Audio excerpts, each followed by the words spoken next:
वीरभद्र प्रभु की, श्रील प्रभुपाद की। ज्यादातर भक्त तो आज राधा कुंड श्याम कुंड के हैं, गिरिराज की परिक्रमा करेंगे, वहां पर आज स्नान भी है, कुछ लोग स्नान भी करेंगे, कुछ लोग वृंदावन में भी रहेंगे। तो जो भक्त यहां पर हैं उनको बहुलाष्टमी, वीरभद्र प्रभु जी और राधा कुंड श्याम कुंड के बारे में हम पढ़ेंगे, बताएंगे।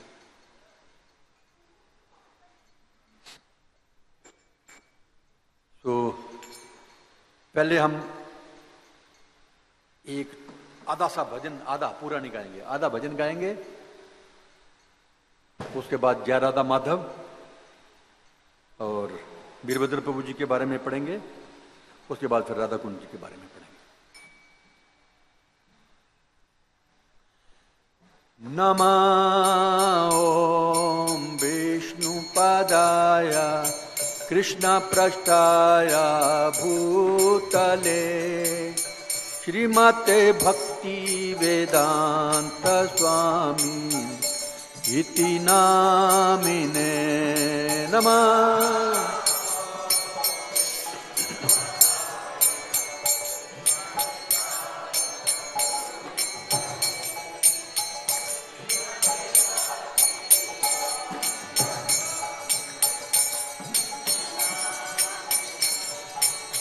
नमस्ते सरस्वती देवे गौरवाणी प्रचारिणे निरविशेष शून्यवादी पाश्चात्य देशतारिणे।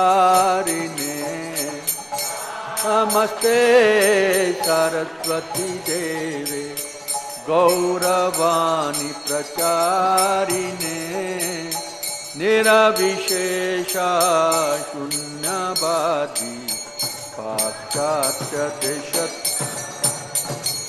जय श्री कृष्ण चैतन्य प्रभु नित्यानंदा श्री अद्वैता गदाधर श्रीवासादि गौर भक्त वृंदा।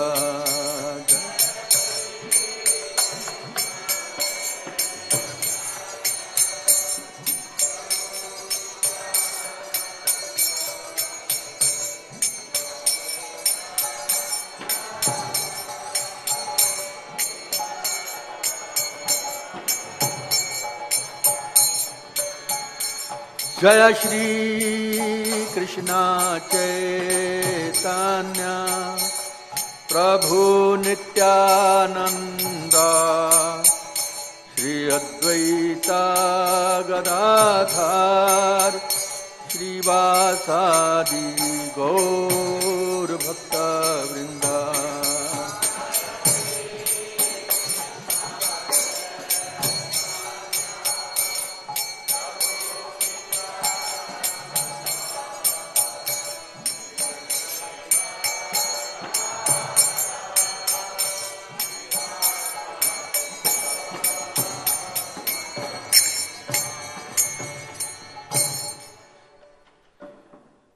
जय राधे जय कृष्ण जय वृंदावन।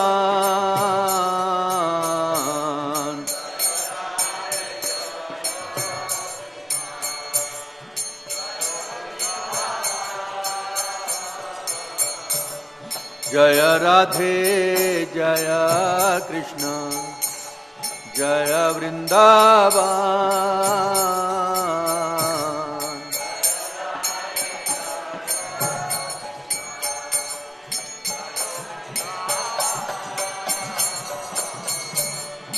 गोविंद गोपीनाथ मदन मोहन।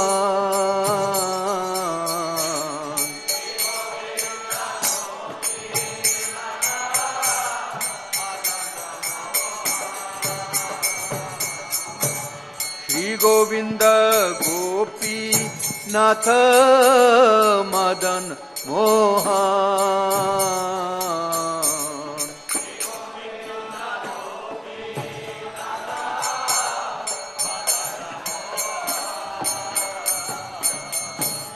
श्याम कुंड राधा कुंड गिरि गोवर्धन।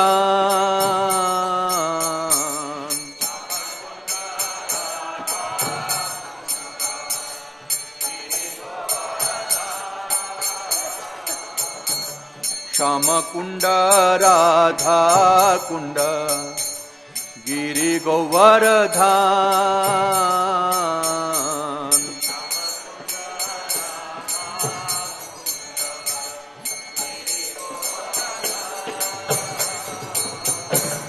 कालिंदी जमुना जया जय महाबान।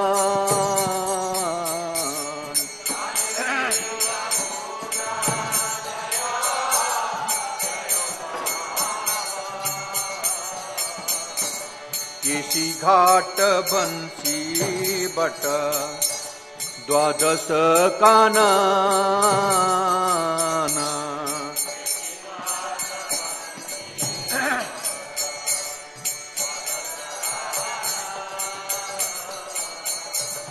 यहाँ सब लीला कैला श्री नंद नंदन।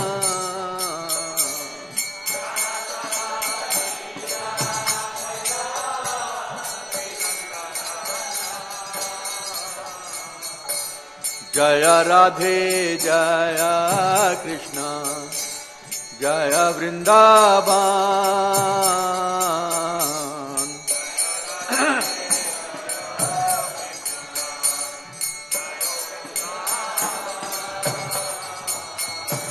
श्री गोविंद गोपीनाथ मदन मोहन।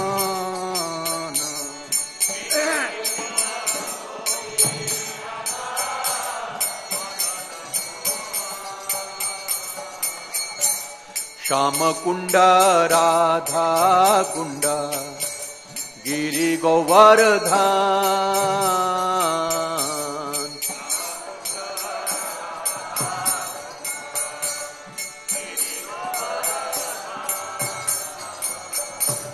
कालिंदी जमुना जया जय महाबान।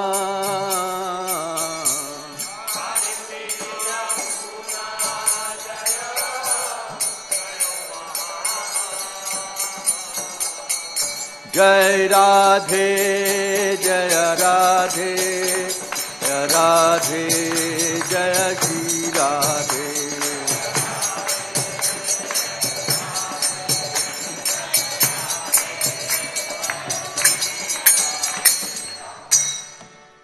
जय राधा माधव कुंज बिहारी।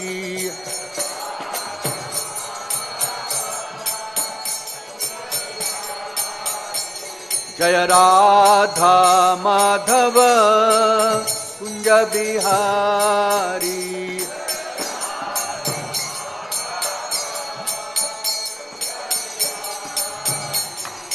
गोपी जन वल्लभ गिरिवरधारी।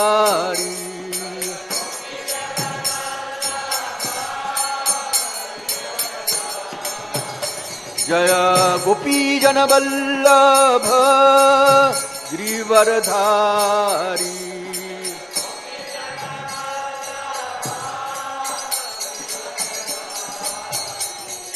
यशोधानंदन ब्रज जन रंजन।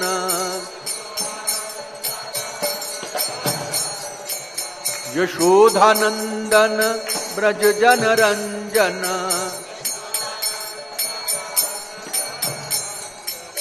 यमुना तीर बनचारी। यमुना तीर बनचारी।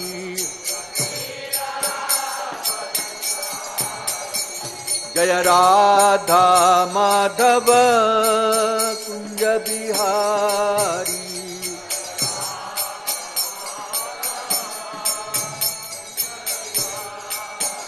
हरे कृष्णा कृष्णा कृष्णा हरे हरे, हरे राम राम राम हरे हरे हरे। जय प्रभुपाद।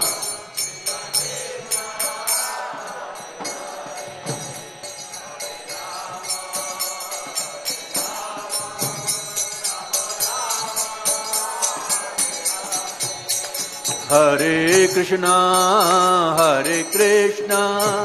कृष्णा कृष्णा हरे हरे, हरे राम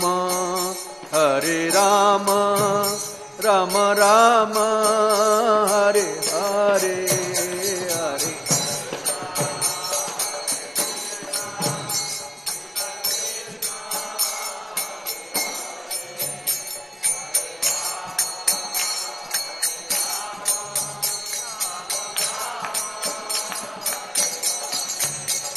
हरे कृष्ण कृष्ण कृष्ण हरे हरे, हरे राम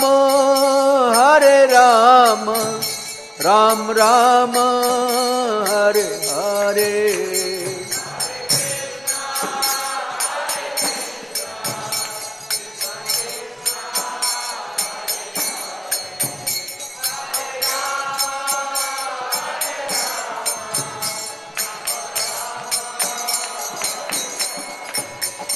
हरि बोल हरि बोल हरि बोल हरि बोल।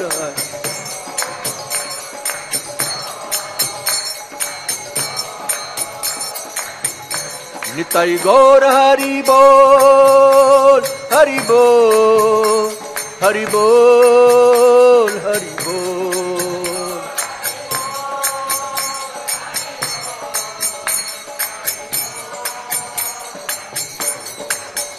जय राधा दामोदर राधा दामोदर राधे।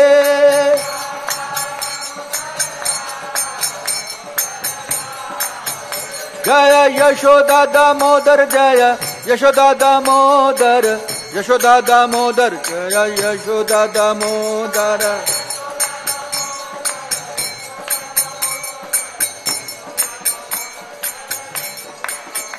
जय प्रभुपदा प्रभुपदा प्रभुपदा श्रील प्रभुपदा।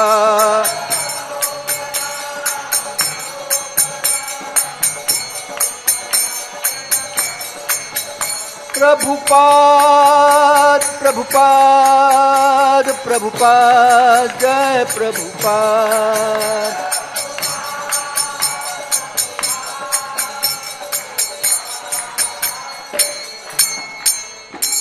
जय ओम विष्णुपाद परमहंस प्रव्राजकाचार्य स्तोत्र शत अभय चरणारविंद भक्ति वेदांत स्वामी महाराज प्रभुपाद के। इस्कॉन फाउंडरचार्य saviour of the whole world जगत गुरु श्रील प्रभुपाद की। जय ओम विष्णुपाद परमहंस प्रव्राजकाचार्य स्तोत्र सत श्रीमद भक्ति सिद्धांत सरस्वती गोस्वामी महाराज प्रभुपाद की। All glories to assembled devotees, Hare Krishna. All glories to assembled devotees, Hare Krishna. All glories to Shri Guru and Shri Gauranga. All glories to Srila Prabhupada. Srila Prabhupada के।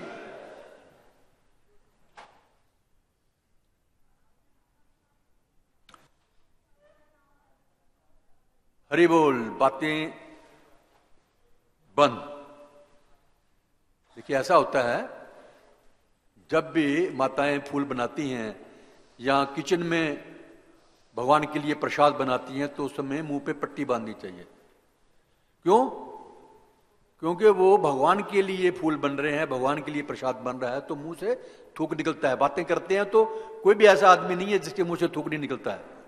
तो वो थूक निकलता है तो फूलों के ऊपर गिरता है। वो फूलों के ऊपर गिर के फिर वो भगवान को जाता है तो वो अपराध हो जाता है ना। इसलिए बातें नहीं करनी चाहिए।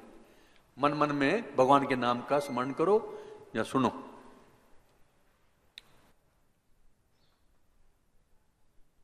श्री वीरभद्र प्रभु के बारे में मैं ढूंढता रहा रात को, मुझे मिला नहीं। फिर मैंने ऋषि कुमार से पता किया, यदुकुलेश्वर प्रभु से भी पता किया, तो वो मुझे यही पता चला कि वीरभद्र प्रभु और श्री वीरचंद्र प्रभु एक ही पर्सनैलिटी है, एक ही व्यक्ति हैं ये। तो जो यहां पर समाधि बुक में लिखा है, मैं आपको पढ़ के बताता हूं। मेरे पास 2 किताबें रखी हैं, एक मेरी अपनी, एक हिंदी में भी रखी हैं, तो चलो मैं दोनों पढ़ देता हूं, हिंदी में भी पढ़ता हूं, अंग्रेजी में भी पढ़ता हूं। इसको ढूंढिए कहां लिखा है। वीरचंद्र प्रभु, श्री वीरचंद्र प्रभु के, श्री वीरचंद्र प्रभु, Veerchandra Goswami was the son of Lord Nityanand's second wife Vasudha Devi and the disciple of Shri Jahnava Devi. He was an incarnation of Kshirodikshai Vishnu. He is not different from Shri Chaitanya Mahaprabhu in that he is Vishnu Tattva, God himself. Said Kavi Karnapurn. After Shri Nityananda Prabhu, who is the topmost branch of the Lord Chaitanya's indestructible tree of eternal love of God, the greatest branch is Veer Chandra Prabhu. Although he was the supreme personality of Godhead, he presented himself as a great devotee. And although the supreme Godhead is transcendental to all Vedic injunctions, he strictly followed the Vedic rituals. He is the main pillar in the hall of devotional service erected by Shri Chaitanya Mahaprabhu. It is by the glorious mercy of Shri Veerchandra that people all over the world can chant the names of Chaitanya and Nityananda. I, therefore, take shelter of the lotus feet of Shri Veerchandra Prabhu, Shri Chaitanya Charitamrita में लिखा है। When Veerchandra Prabhu visited Vrindavan, everyone came out to see him. They were delighted to have his darshan. Everyone was overwhelmed by seeing the ecstatic devotion exhibited by Veerchandra Prabhu. He took darshan of Madan Mohan, Radha Govind, Radha Gopinath on the order of Shri Jahnava Devi. He toured Braj Mandal during his extensive pilgrimage.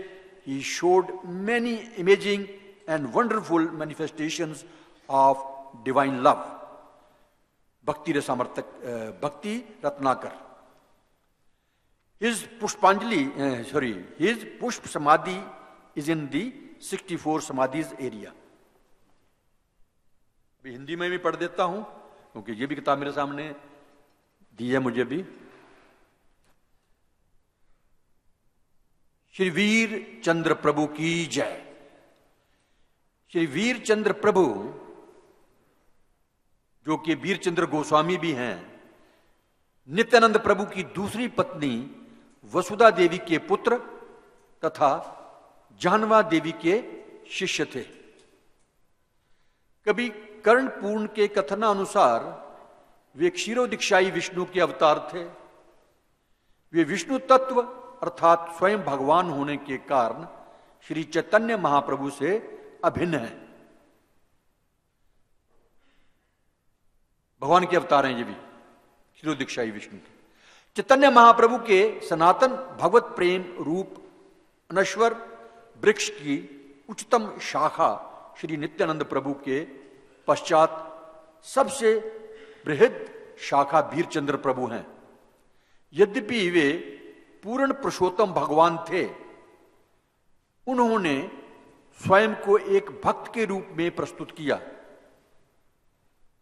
और यद्यपि परमेश्वर समस्त वैदिक विधानों के परे हैं, तथापि उन्होंने वैदिक नियमों का कठोरता से पालन किया।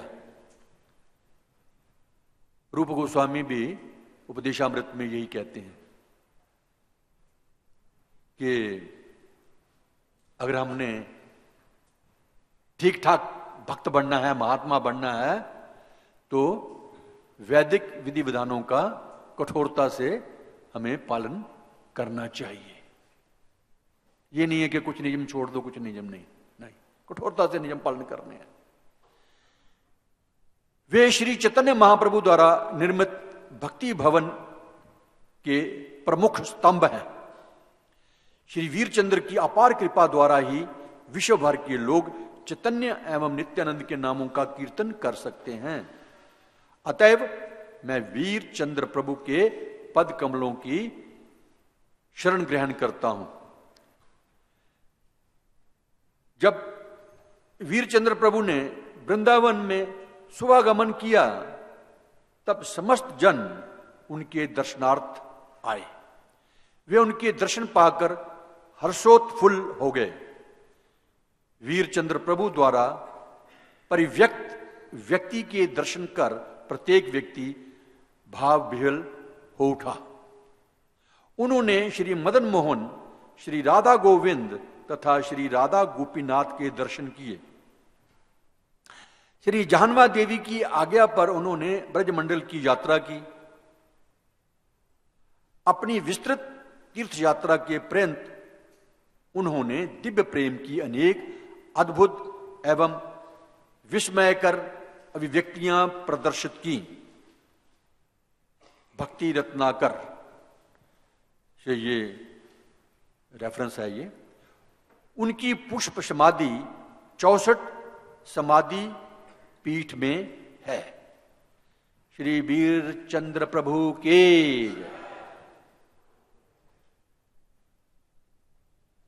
अभी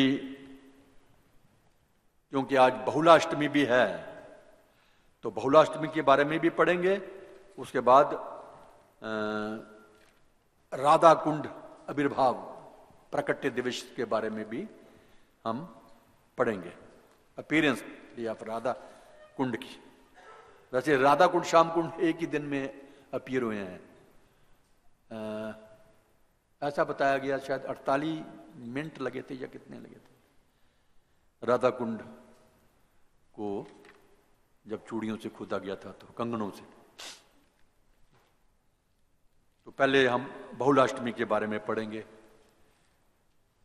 पूरी डिटेल तो नहीं बता पाऊंगा मैं, जितना मुझे पता है। मैंने कंसल्ट किया कुछ भक्तों से, तो नहीं पता चल पाया पूरा। लेकिन जितना मुझे आज से लगभग 66-68 साल पहले सुना था मैंने, बचपन में जब 5-6 साल का था, तो वो कथा थोड़ी सी मुझे याद स्मरण हो गई। और एक दफा 20-25 साल वर्ष पूर्व दीनबंधु प्रभु ने बहुला वन में ही सुनाया था, तो वो भी मुझे याद नहीं रहा है। तो जितना याद है उतना मैं बता पाऊंगा।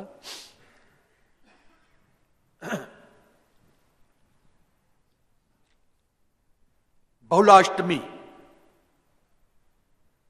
स्कंद पुराण में इसका वर्णन आता है, बहुल वन का। मथुरा खंड में यह वर्णन है। भगवान विष्णु की पत्नी बहुला सदैव इस वन में निवास करती हैं। वैसे भगवान कृष्ण और भगवान विष्णु में कोई अंतर नहीं है। ओरिजिनल तो कृष्ण ही है, मूल विष्णु। बाकी तो सब उनके आगे विस्तार हैं। तो यहां ये समझ के चलिए कि मूल विष्णु जो हैं वो कृष्ण ही है, कृष्ण ही विष्णु है।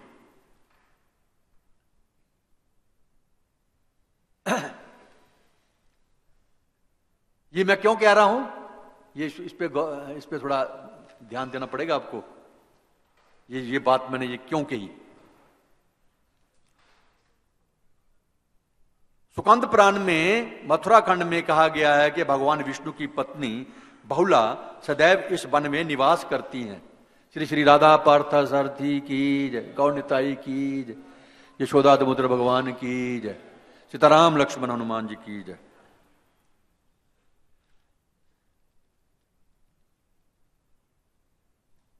बहुल वन में स्थित पद्म वन नामक स्थान की यात्रा करके व्यक्ति महान पुण्य प्राप्त करता है। यह भी उसमें लिखा हुआ है स्कंद पुराण में कि बहुल वन में जो पद्म वन है वहां की यात्रा करके व्यक्ति को बहुत महान पुण्य प्राप्त होता है।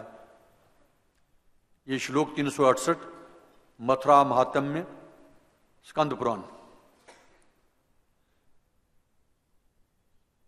इस वन का नाम एक गाय के नाम पर पड़ा है जिसने अपनी सत्य निष्ठा से भगवान की कृपा प्राप्त की। एक्चुअली ये कथा जो है ना, आज से 5000 वर्ष पूर्व की नहीं है, ये बहुत पुरानी कथा है किसी सत्ययुग की। इसको भी ध्यान में रखना है हमें। इस वन का नाम तो इसका मतलब वृंदावन, तो ये गोलोक वृंदावन एक तो ऊपर है ही है, और ये जो वृंदावन है ब्रजमंडल ये भी नया नहीं है, ये भी उसका ही हिस्सा है। तो यहां पर भी लीलाएं पहले भी भगवान कृष्ण ने की हुई हैं और 5000 वर्ष पूर्व तो की ही थी। तो इस वन का नाम एक गाय के नाम पे पड़ा है जिसने अपनी सत्य निष्ठा से भगवान की कृपा प्राप्त की। पद्म पुराण में एक कथा आती है। एक समय क्या हुआ कि यहां पर वृंदावन के वनों में इस वन में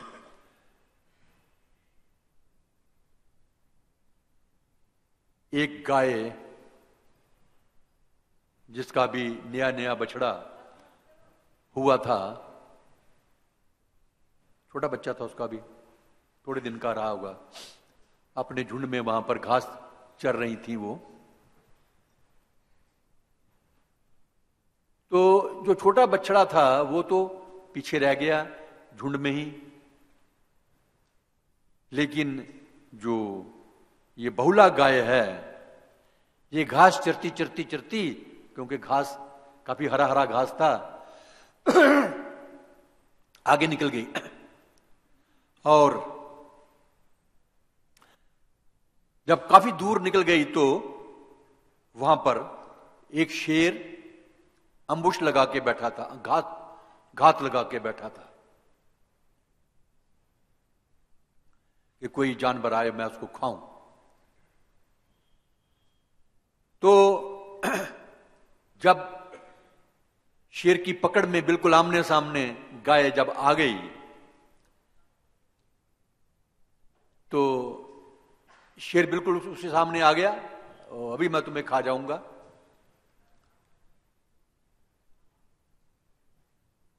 परंतु जो गाय थी बहुला, उसको चिंता थी अपने बच्चे की, बछड़े की। अभी मेरा समय भी हो गया है दूध पिलाने का। जब गाय के दूध पिलाने का समय होता है ना तो उसके जो थन हैं मोटे मोटे फूल जाते हैं, ये गांव के लोगों को पता है। कई दफा तो दूध चूना भी शुरू हो जाता है थनों में से। तो उसने चिंता की मेरे बछड़े का समय हो गया दूध पिलाने का, दूध नहीं पिलाऊंगी तो, और तो कुछ घास तो अभी खाता नहीं, छोटा बच्चा है, दूध ही पीता है, दूध के ऊपर आदमी तो मर जाएगा बेचारा वो। उधर शेर उसको मारने के लिए तैयार है, शेर के आगे तो लड़ाई नहीं कर सकती बेचारी वो। फिर उसने उससे प्रार्थना की, शेर से याचना की कि मुझे छोड़ दे। कहता कैसे छोड़ू मैं तुम्हें, मेरा तो भोजन तुम हो, तुम्हें कैसे छोड़ू, मैंने भूखे मरना है क्या।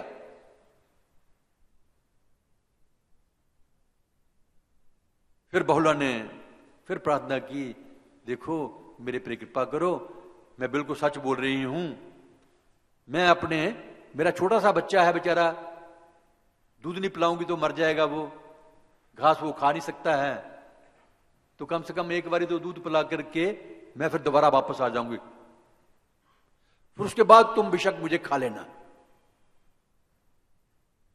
पहले तो शेर माना नहीं, लेकिन बार बार रिक्वेस्ट करने के पर वो मान गया।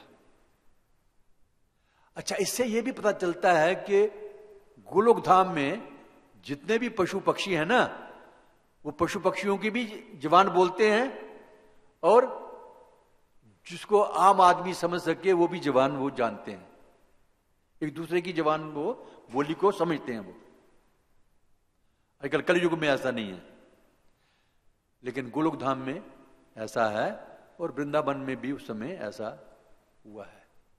वैसे तो चैतन्य महाप्रभु जी ने तो झारखंड में हरि बोल शेरों को भी बुला दिया था, हम नहीं कर सकते वो, है ना। तो शेर ने बहुला की बात मान ली, ठीक है जा, मैं तुम्हारी यहां पर ही इंतजार कर रहा हूं, लेकिन धोखा मत देना, जल्दी आ जाना।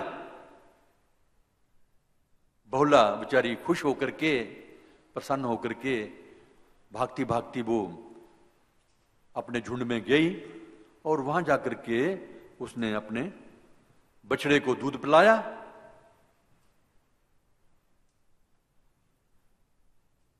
और वापस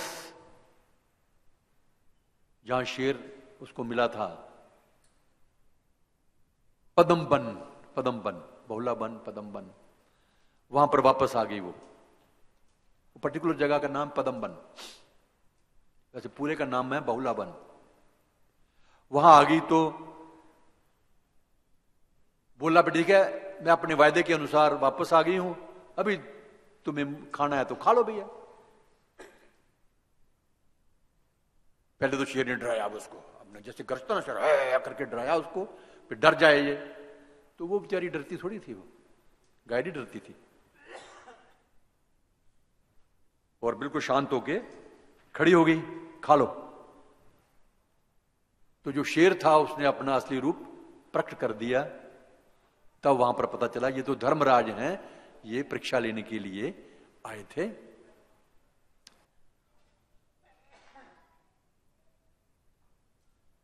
परीक्षा में वो सत्यनिष्ठा में पास हो गई, और जो बहुला गाय है वो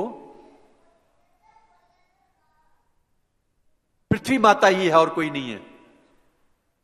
इसलिए जो हमारे भारत के लोग हैं इनको बहुत सटीक ज्ञान है, इसलिए हम भारत माता की जय बोलते हैं। तो पृथ्वी जो है ये पर्सनिफाइड है, रूप है इसका। जब ये सीन चल रहा था वहां पर धर्मराज प्रकट हो गए, और भगवान कृष्ण भी प्रकट हो गए वहां पर, उसी वन में, बहुल वन में प्रकट हो गए। भगवान कृष्ण बहुला से इतने प्रसन्न हुए कि उसको अपनी पत्नी का दर्जा दिया। तो इस कथा से जब मैं शुरू में कहा, मैंने कृष्ण में और विष्णु, ओरिजिनल कृष्ण ही विष्णु है, कोई अंतर नहीं है।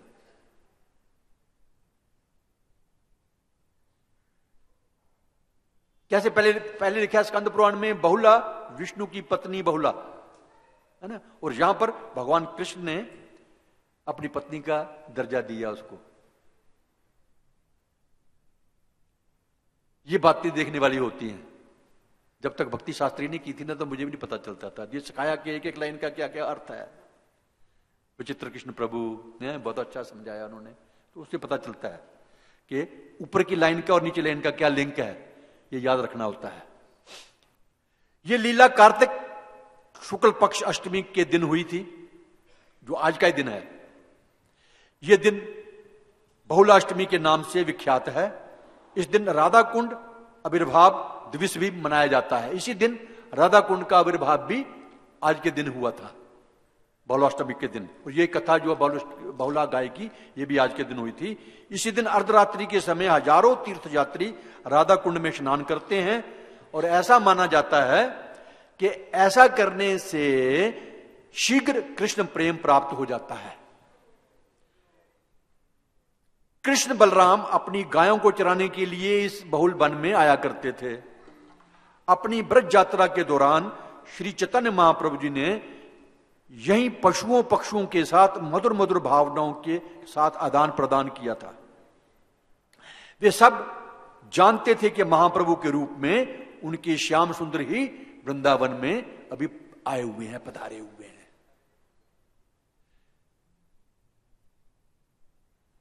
जो उस समय के पशु पक्षी हैं वो शायद नहीं होंगे, तो उनके आगे बच्चे, उनके बच्चे, है ना, तो उनको भी याद है कि कृष्ण यहां पहले भी लीला की है और दोबारा से चैतन्य महाप्रभु जी के रूप में यहां पर आए हुए हैं। उन्होंने पहचान की उन्होंने। लेकिन हम लोग मूर्ख हैं, हम नहीं पहचान सकते। भगवान कृष्ण साक्षात हमारे सामने भी आ जाते हैं,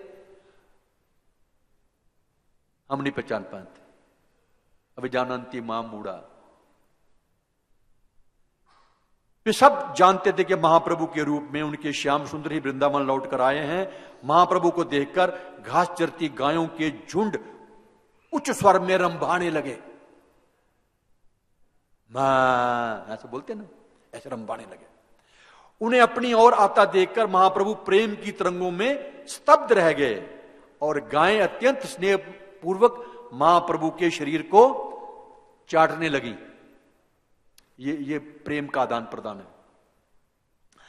तोते, मैना, अन्य पक्षी, ये सब मधुर मधुर वाणी में गाने लगे और भगवान के पंचम स्वर में गाने लगे। पंचम स्वर बहुत मधुर स्वर कहा जाता है। और जो मोरनियां थी वो भगवान के आगे आकर के अपना नृत्य करने लगी। और चैतन्य महाप्रभु जी पेड़ों को आलिंगन कर रहे हैं, पशुओं को आलिंगन कर रहे हैं, गांवों को आलिंगन कर रहे हैं। वाकई। और चैतन्य महाप्रभु जी के शरीर में शरीर रोमांचित जो भाव थे वो प्रकट होने शुरू हो गए। वो तो साक्षात भगवान है। हम लोग भी अगर वृंदावन में जाते हैं, वृंदावन की परिक्रमा करते हैं, जमीन में लौटते हैं, वहां के पेड़ पौधों को आलिंगन करते हैं, तो वो भाव आज भी हम में आ सकते हैं। वो हमारे ऊपर है, जितना गुड़ डालेंगे उतना बेटा। जितनी हम भक्ति भाव हमारे में है उतनी ही मात्रा में हमें वो लक्षण प्रकट होंगे। लेकिन होंगे जरूर, ये अवश्य है। चैतन्य महाप्रभु जी के शरीर में अश्रु, कंप, पुलक आदि लक्षण प्रकट होने लगे और अत्यंत उच्च स्वर में जोर जोर से बोलने लगे, हरि बोल, हरि बोल, हरि बोल। तोते भी बोलने लगे, हरि बोल, हरि बोल। दिल्ली के तोते जो हैं, जो बाकी तोते, वो क्या टे टे टे टे करते हैं, लेकिन वो हरि हरि बोल बोलते थे। एक हिरण आ गया उनके सामने, तो हिरण से ही महाप्रभु लिपट करके रोना शुरू कर दिए, आंसू बहा रहे हैं। वृंदावन में जब भी हम जाते हैं, हम सभी लोग, तो हमारी भी यही दशा होनी चाहिए। ये महाप्रभु ने ये हमें करके बताया कि वहां की लताओं को देख करके, वहां के पशु पक्षियों को देख करके, गिरिराज जी को देख करके हमारे भी ये भाव प्रकट होने चाहिए। बहुलाष्टमी की। और अभी बोलेंगे राधा कुंड श्याम कुंड की अपीयरेंस के बारे में। इसमें भी पढ़ के बताऊंगा मैं। टाइम तो भी थोड़ा है, लेकिन फिर भी जल्दी जल्दी कोशिश करता हूं मैं। शॉर्ट में बताऊंगा।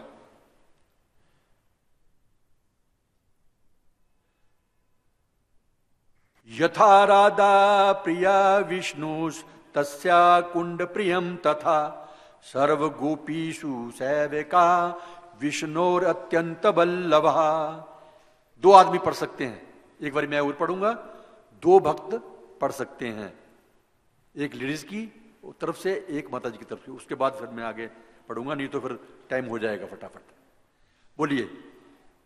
यथा राधा प्रिया विष्णु तस्याः कुंडम प्रियम तथा सर्व गोपीषु सेविका विष्णोर अत्यंत वल्लभा। यथा राधा प्रिया विष्णु तस्याः कुंडम प्रियम तथा सर्व गोपीषु सेविका विष्णुर अत्यंत वल्लभा। हाँ, एक भक्त पढ़िए। यथा राधा प्रिया विष्णु तथा कुंडम प्रियम तथा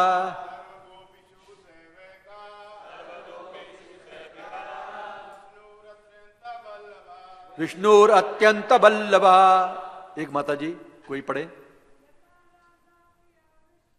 यथा राधा प्रिया विष्णु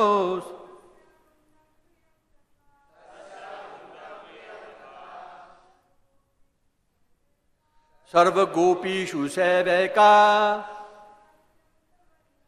विष्णुर अत्यंत वल्लभा। सिर्फ अनुवाद पढ़ूंगा मैं, शब्दार्थ नहीं पढ़ूंगा। जिस प्रकार श्रीमती राधा रानी भगवान कृष्ण को अत्यंत प्रिय हैं, उसी प्रकार उनका सरोवर राधा कुंड भी उन्हें अत्यधिक प्रिय है। समस्त गोपियों में श्रीमती राधा रानी निश्चित रूप से अत्यंत प्रिय हैं। मेरे पीछे दोहराइए फटाफट।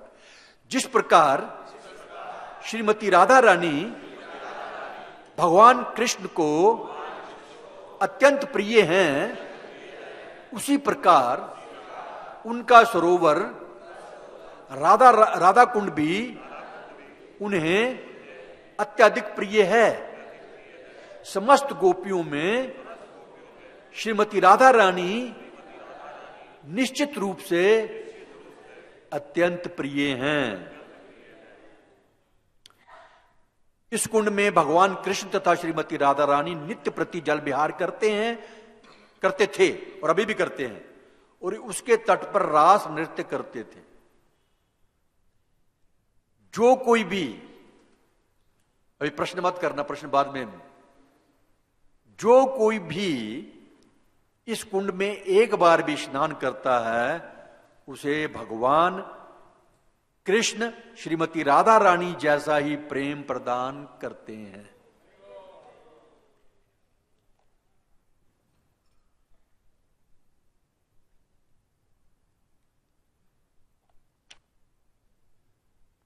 तो शुरू में आपको मैंने बताया कि आज के दिन बहुलाष्टमी के दिन, वैसे वृंदावन के जो ब्रज के लोग हैं उन्होंने कल भी कहते स्नान किया है, तो उसको हम इस प्रकार लेते हैं कि जिस प्रकार हम लोग एकादशी करते हैं दिल्ली में, तो वो टाइम कुछ और होता है। वैसे तो सूर्य निकलने के वक्त ही वो जो तिथि शुरू हो जाती है, तो वैष्णव लोग उसको मनाते हैं, तो ये फर्क हो सकता है। लेकिन इस्कॉन के जो भक्त हैं वो कृष्ण बलराम मंदिर से जितने भक्त आएंगे तो वो आज स्नान करते हैं।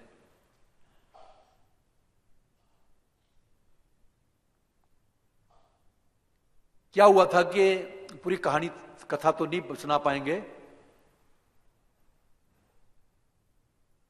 भगवान कृष्ण जब छोटे थे तो उन्होंने बहुत सारी लीलाएं की ब्रज में,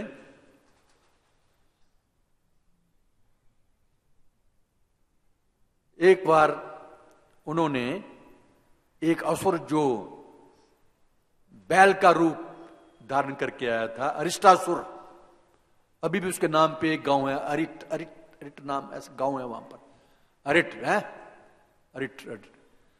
तो वहां की ये कथा है। तो भगवान कृष्ण ने राक्षस का वध किया।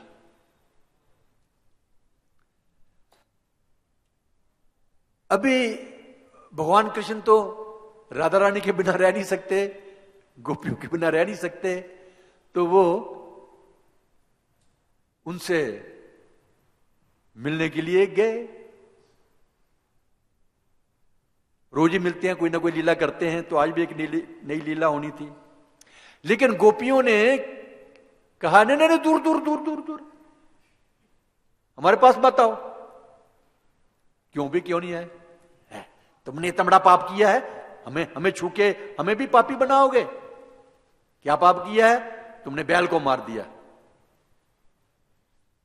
बोलते हो वो तो राक्षस था, बैल का रूप, तो कुछ भी है, आया तो बैल के रूप में है ना, आपने तो बैल के रूप में मारा उसको।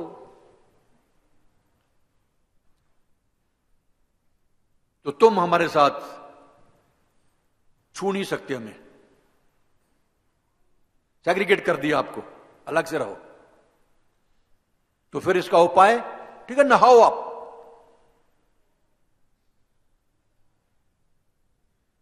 सारे तीर्थों में जाकर के नहा के आओ, तब कहीं शुद्ध हो जाओगे, तो तब हमारी राधा रानी प्रसन्न होएगी, तब हम तुम्हें अपने साथ मिलाएंगे, अदरवाइज नहीं।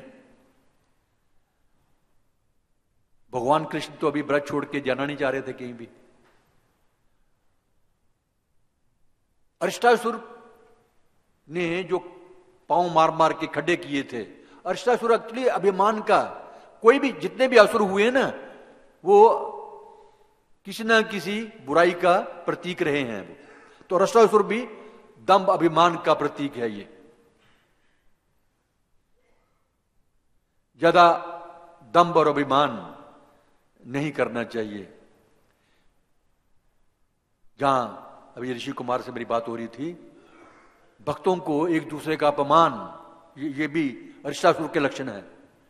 अपमान नहीं करना चाहिए, सबको आदर देना चाहिए, छोटा हो बड़ा हो कोई भी।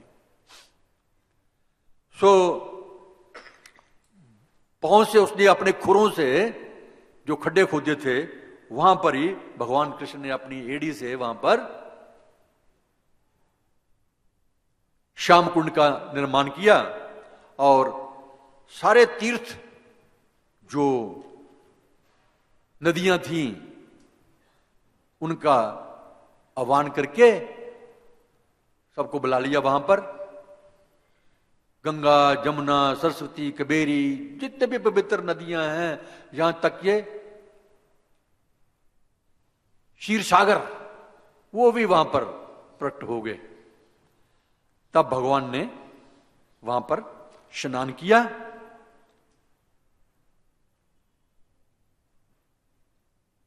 अभी भगवान कृष्ण ने बोला, अभी तो मैं शुद्ध हो गया, लेकिन अभी तुम शुद्ध नहीं हो। पहले तो मुझे तो मना कर रही थी ना, अभी मैं मना करता हूं, तुम शुद्ध हो सकती हो। तुम शुद्ध क्यों नहीं हो? क्योंकि तुमने राक्षस का साथ दिया, तो इसलिए तुम भी अशुद्ध हो गई। अभी तुम भी स्नान करो तब शुद्ध होगी। लेकिन एक अल्टरनेटिव है कि तुम सारी सखियां जो हैं मेरे कुंड में आकर के स्नान कर लो। तुम्हारे कुंड में स्नान करेंगे, हम नहीं करती, हम अपना अलग से कुंड बनाएंगे। ठीक है, अभी बनाओ। तो फिर राधा रानी और बाकी सखियों ने अपने कंगन चूड़ियों से खड्डा खोदा और एक बहुत गहरा विस्तृत कुंड बना दिया। अभी श्याम कुंड में तो सारे नदियों के जल, क्षीरोदीक्षाई, समुद्र का भी जल आ गया, क्षीर सागर का जल भी आ गया। अभी यहां पर तो अभी नहीं आया कोई भी, खाली कुंड पड़ा है, तो कहां से क्या करें। तो राधा रानी की बहुत सारी सखियां थी, सब ने श्याम कुंड से, राधा कुंड से लेकर के मानसी गंगा तक पूरी लाइन लगा दी, और वहां से घड़े भर भर करके, मटके भर भर करके वो एक भरती है, उसको देती है, फिर आगे पास ऑन करती है, और जाकर के राधा कुंड में डालते हैं। ऐसे करते करते आधी रात हो गई।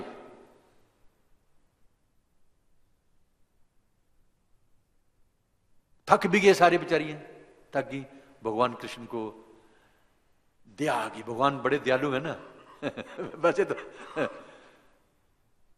राधा को तो खास करके वो परेशान नहीं देख सकते, वैसे तो भगवान किसी भी अपने भक्त को परेशान नहीं देख सकते, सच मानिए ये बात सही है। और राधा रानी को तो कैसे देख सकते हैं वो परेशान।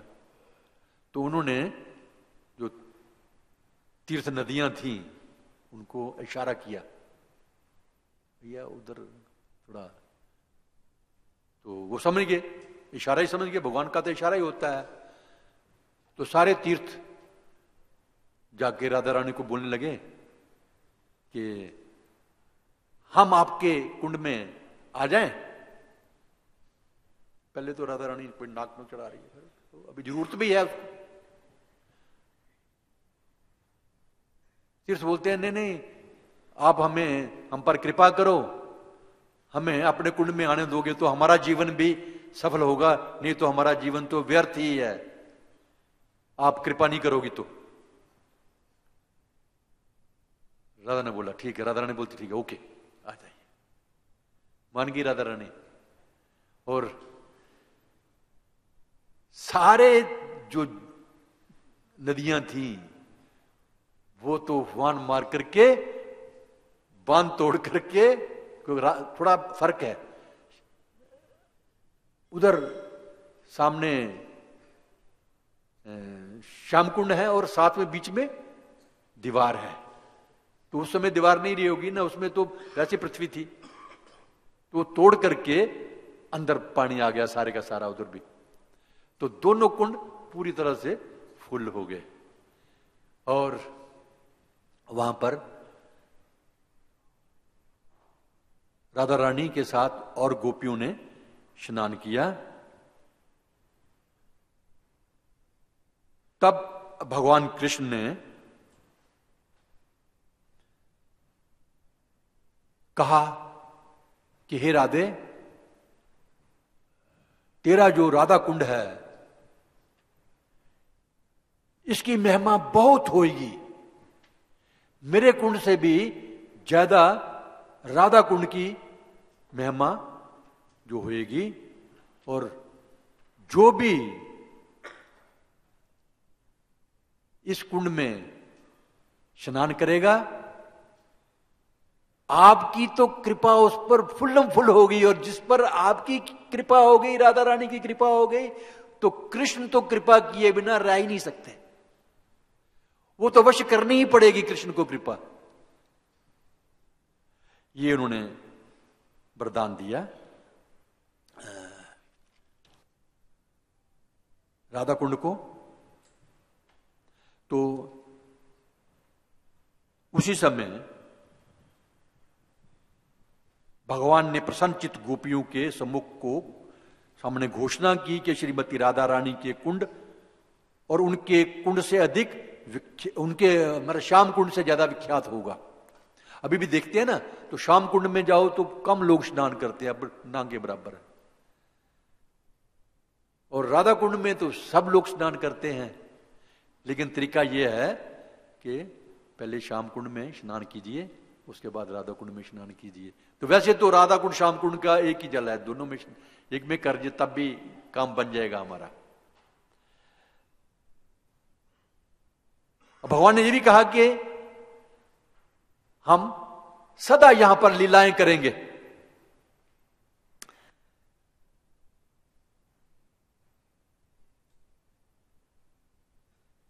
ये बताया गया है श्री ब्रज विलास श्लोक 53 में अन्य स्थानों की तो बात तो दूर, अन्य स्थानों की कोई तुलना नहीं है। वृंदावन के आनंद भरे वन, सुंदर गोवर्धन पर्वत और रासलीला के जो रसिक क्षेत्र हैं, जहां जहां भगवान ने लीलाएं की, रासलीलाएं की, राधा कुंड एवं श्याम कुंड के एक कण के बराबर भी नहीं है।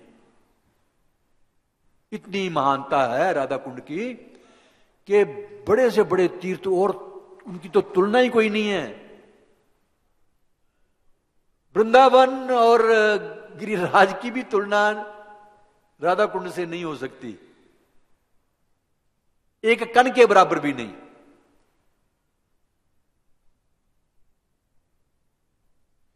मैं इन दो कुंडों का आश्रय लेता हूं जो भगवान श्री कृष्ण को अपने प्राणों से भी अधिक प्रिय हैं।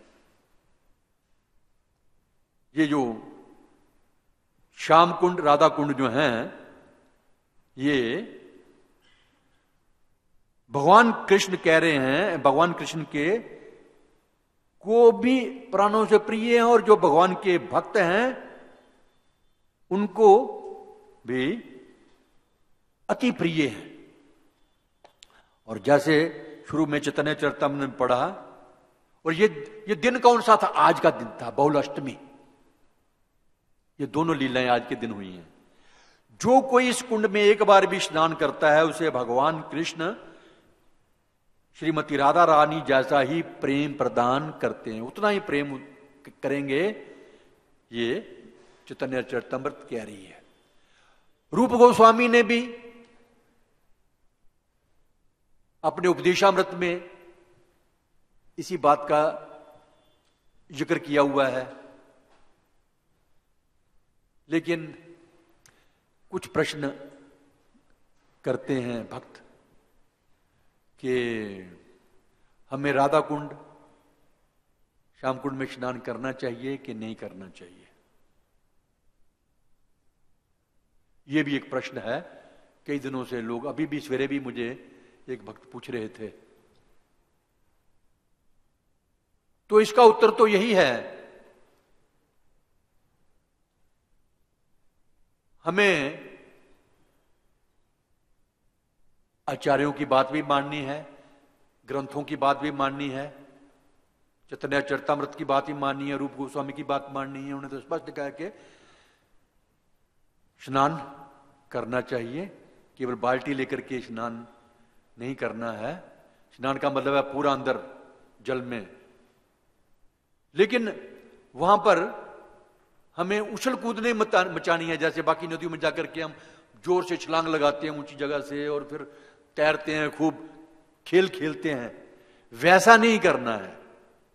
ऐसा वर्णन प्रभुपाद जी ने भी किया था। एक्चुअली क्या हुआ था कि एक दफा प्रभुपाद जी और प्रभुपाद जी हमारे गुरु भाई वहां पर आए थे। तो वहां पर क्योंकि विदेशी लोगों को तैरने का बड़ा शौक होता है, कोई भी कुंड देखते हैं, छोटा सा तालाब भी देखते हैं।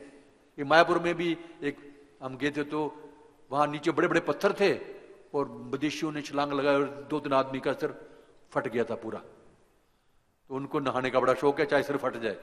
देखते नहीं है कि अंदर तो पता होना चाहिए ना कि ये कुंड कितना लंबा चौड़ा है, कैसा है, ये नहीं देखते। पानी देखा, छलांग लगा दिया इसने। खैर, लेकिन राधा कुंड में तो ऐसा जंपिंग तो करनी नहीं चाहिए, क्योंकि राधा कुंड और राधा रानी में कोई अंतर नहीं है। तो अगर हम उछल कूद मचाते हैं, जंप मारते हैं, तो इसका मतलब हम राधा रानी के ऊपर जंप मार रहे हैं, तो ये अपराध हो जाएगा।